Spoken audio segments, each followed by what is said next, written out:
Hello cả nhà, lại là mình đây. Hôm nay cả nhà cùng mình tham quan một thác xinh đẹp ở Tân Bắc Đài Loan, đó là thác Phần Sữa Phên Ta Pu Pu.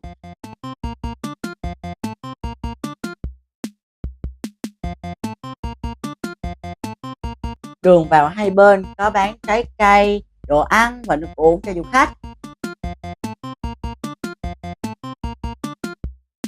Thác nước này nằm trên thượng nguồn sông Cờ Long.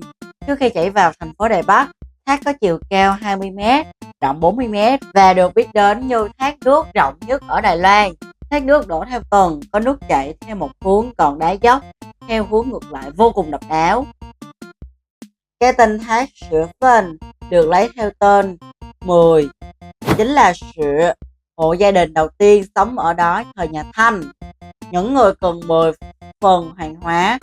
Phên chính là phần. Họ đã giúp sức xây dựng nên ruộng này. Đá ở thác nước thập phần dễ xói mòn, tạo nên những hình thù kỳ lạ dưới lòng sông và địa hình đất gãy. Ngoài ra, thác nước này còn được mệnh danh là thác Niagara của Đài Loan. Khung cảnh thác nước thập phần trở nên đặc biệt ấn tượng sau khi trời mưa. Cần có thời gian, các chủ đất tư nhân xung quanh thác từng thu phí vào cửa. Dù đây thuộc khu vực đất công, kể từ cuối năm 2014, thác Sữa Phên không thu phí tham quan, nhưng sẽ đóng cửa vào một ngày trong năm, đó là vào dịp lễ Tết Nguyên đán.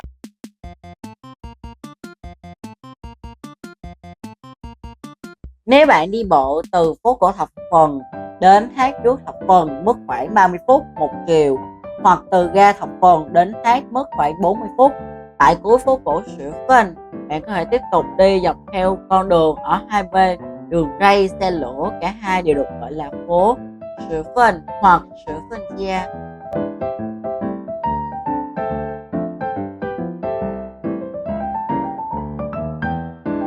Đây là cầu treo Quan Phu với cầu đường sắt nằm ngay cạnh đó.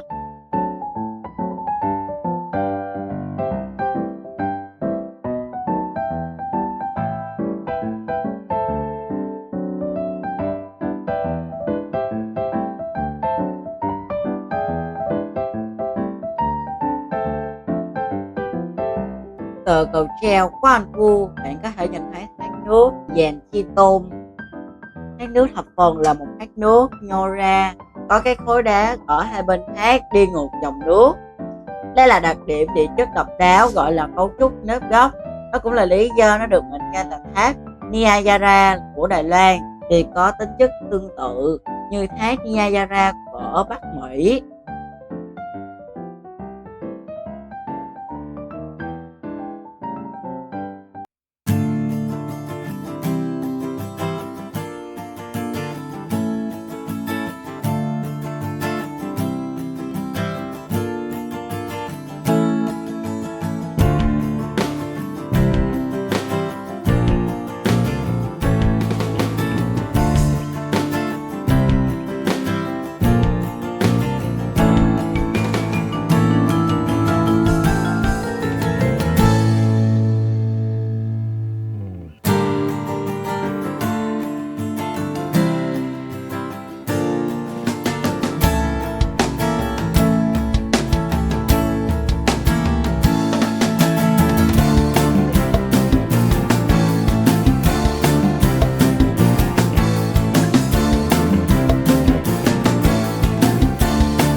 Đường xuống thác chúng ta có đi ngang qua một khu vực tâm linh có thờ vị thần 4 mặt rất linh thiêng. Vị thần này rất nổi tiếng bên Thái Lan. Bên cạnh đó mình cũng thấy có cây tình duyên cho những bạn niên FA.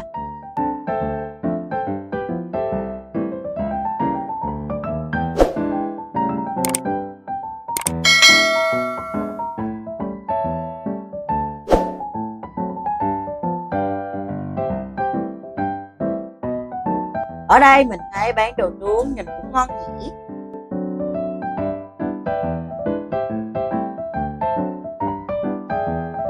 Wow, lại gặp trái na khổng lồ. Trái này ăn cũng ngọt và ngon lắm nha.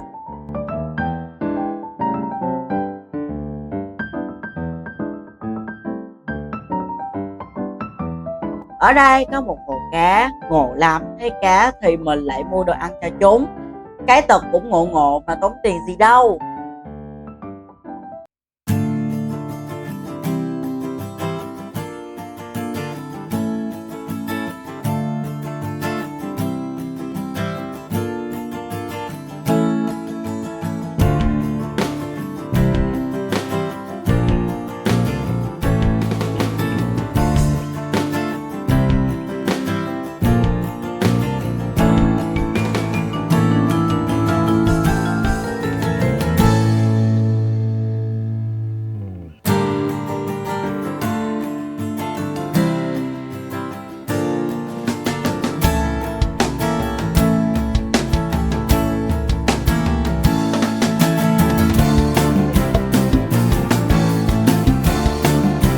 Ở đây có mũi tên bị dẫn lên đầu ngắm thác.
Đi đến đây là chúng ta đã đến nơi để ngắm thác rồi đó các bạn ơi.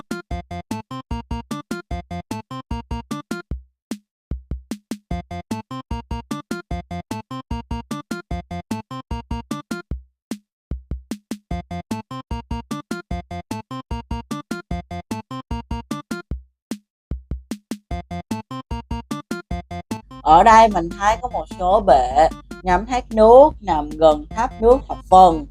Tại đây bạn có thể ngắm nhìn khung cảnh kỳ quan, thiên nhiên hùng vĩ này từ nhiều góc độ khác nhau. Đi bộ dọc theo đường mòn và chiêm ngưỡng một xanh lục bảo ở đỉnh thác, bạn có thể cảm nhận được sự hùng vĩ của dòng nước chảy xiết. Ngoài ra bạn cũng có thể ngắm toàn cảnh thác nước từ bên dưới.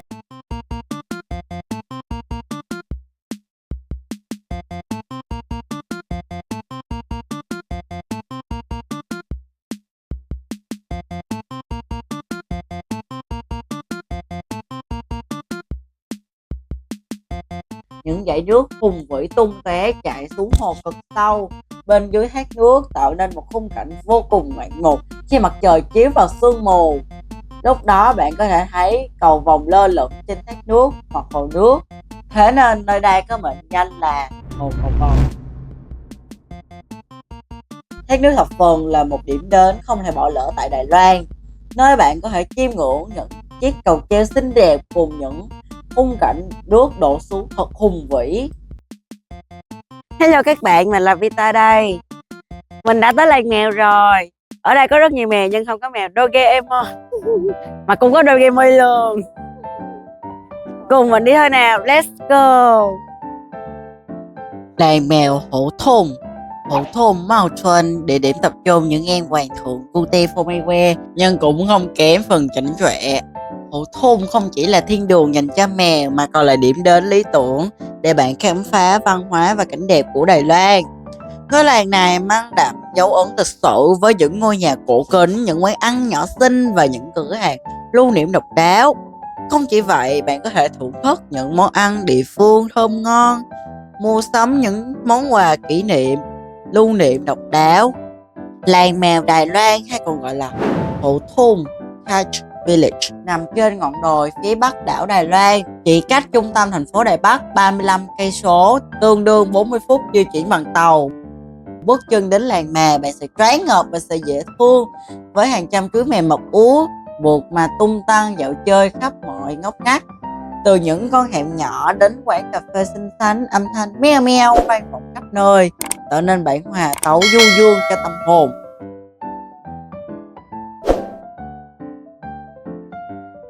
Ở đây mình thấy có bảo tàng khai thác than hữu thủng, nơi lưu giữ những vật bức tranh sống động về cuộc đời, về cuộc sống lao động của những người thợ mỏ ngày xưa bạn.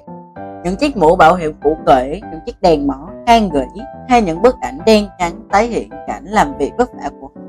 Tất cả đều góp phần tái hiện một phần lịch sử hào hùng của hậu thủng. Bạn yên tâm tham quan vì hoàn toàn miễn phí nha. Hậu thủng, mảnh đất từng vang danh với ngành khai thác than sôi động bậc nhất Đài Loan, giờ đây được biết đến như thiên đường mèo mập ú. Nơi đây từng thu hút hơn 6.000 công nhân đổ về làm việc, sản xuất hơn 220.000 tấn than mỗi năm. Thế nhưng khi ngành than suy thoái, các mỏ đóng cửa, hậu thủng dần trở thành làng vắng.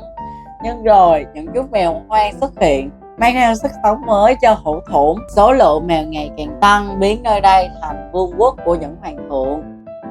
Năm 2008, tia hy vọng lóe lên khi một nhóm yêu mèo đăng tải hình ảnh những chú mèo đáng yêu lên mạng xã hội. Nhờ sức hút của mèo mập ú, hậu thủng dần trở thành điểm đến thu hút du khách, đặc biệt là những con sen cuồng mèo.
Điều đặc biệt là những chú mèo ở đây rất thân thiện, sẵn sàng vờn vuốt và nôi đùa cùng du khách.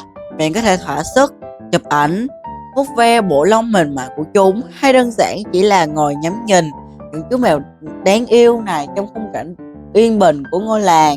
Đây không chỉ là thiên đường cho những con sen mà còn là điểm đến lý tưởng cho những ai yêu thích sự bình yên và muốn tìm kiếm trốn sự ồn ào náo nhiệt của thành phố. Dạo bước trên những con đường lát đá, ngắm nhìn những ngôi nhà cũ kính, bạn sẽ cảm nhận được sự thư thái và bình yên đến lạ kỳ. Bước chân đến Hủ Thôn, bạn như lạc vào một thế giới hoàn toàn khác, nơi những chú mèo tự do tung tăng dạo chơi trên mọi ngóc ngách con hẻm. Nụ cười rạng rỡ của du khách hòa quyện cùng tiếng meo meo vang vọng, tạo nên bầu không khí ấm áp náo nhiệt. Khắp nơi trong làng, du khách dễ dàng bắt gặp hình ảnh những chú mèo béo ú, lười biếng nằm phơi nắng, hay những chú mèo tinh nghịch đu đưa trên cành cây. Clip của mình đến đây hết rồi. Kỳ sau mình sẽ giới thiệu đến các bạn một địa điểm cũng cực kỳ hot ở Đông Bắc Đài Loan. Bye bye và hẹn gặp lại. Yêu.